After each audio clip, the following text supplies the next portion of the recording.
నమస్తే, welcome to reflection news. Bharat Pakistan మధ్య అణ్వాయుధ యుద్ధాన్ని ఆపినట్లు అమెరికా అధ్యక్షుడు డొనాల్డ్ ట్రంప్ తెలిపారు. ఆ రెండు దేశాల మధ్య సమరాన్ని నివారించడం వల్ల కోట్లాది మంది ప్రాణాలు కాపాడినట్లు ఆయన పేర్కొన్నారు.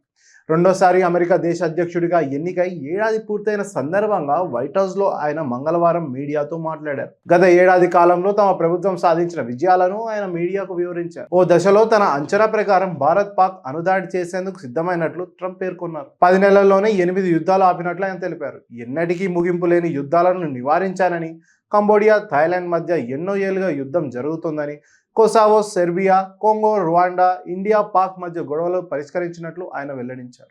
ఇండియా, పాక్ దేశాల మధ్య తీవ్ర ఉద్రిక్త పరిస్థితులు ఏర్పడ్డాయని, 8 యుద్ధ విమానాలు కూలిపోయాయని, ఓ దశలో ఆ రెండు దేశాల మధ్య అణుదాడి జరిగే పరిస్థితి ఏర్పడిందని ట్రంప్ అన్నారు. వైట్ హౌస్ ప్రెస్ బ్రీఫింగ్ రూమ్లో సుమారు 105 నిమిషాల పాటు ట్రంప్ మీడియాతో ముచ్చటించారు. ఆ సమయంలో ఆయన పదే పదే ఇండో పాక్ యుద్ధాన్ని ఆపినట్లు పేర్కొన్నారు.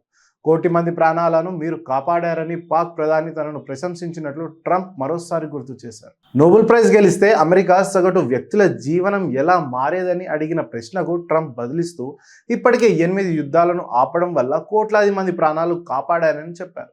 ఇండియా, పాక్ మధ్య యుద్ధాన్ని ఆపడం వల్ల సుమారు 20 మిలియన్ మంది ప్రాణాలు కాపాడినట్లు అవుతుందని అన్నారు. అయితే బహుశా అంతకన్నా ఎక్కువ మంది ప్రాణాలు కూడా రక్షించి ఉంటాను అని అన్నారు. ట్రంప్ తన రెండో పర్యాయంలో సాధించిన విజయాల గురించి వైట్ హౌస్ ఓ ప్రకటన రిలీజ్ చేసింది.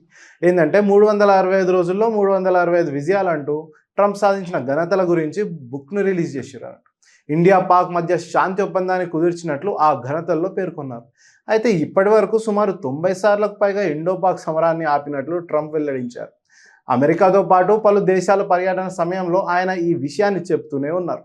ఇండియా, పాక్ మధ్య కాల్పుల విరమణ ఒప్పందం కుదిరినట్లు మే 10వ తేదీన ట్రంప్ ప్రకటించిన విషయం తెలిసిందే. కానీ భారత్ మాత్రం ట్రంప్ చేసిన వ్యాఖ్యలను ఖండిస్తుంది.